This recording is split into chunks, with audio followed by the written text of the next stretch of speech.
आमे आईचु जे आमर 3500 भत्ता से कही देलेनी जे 80 वर्षर 350 ने आमे सब तो गुड़ी दे जीवो।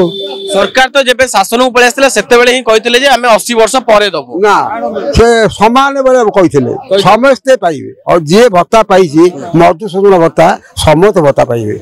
आपण एबे केते जण आसीचंती को जगह रु आछन? आमे आइछु शासनपुर साखियापाड़ छंती या बेले ठी अछंती। वर्तमान जदी कहिया जीवो जे आपण को जो भत्ता कथा प्रतिश्रुति दिया जायतिला वर्तमान सरकार चेंज हेचंती पूर्व सरकार समय एमिति किछि थिला ना वर्तमान सरकार समय रे एमिति अवहेला करा ना पूर्व काल रे अवहेला थिला 500 टका थिला मात्र ताकू एई सरपंच एई वोट बेले ताकू नवीन सरकार आ 500 बड़ी 1000 कर देले। ये जेते बेले राजनीति करिया को गले डाली कले आमे कहले बुढ़ाबंदी भत्ता वाला को 3500 दबो।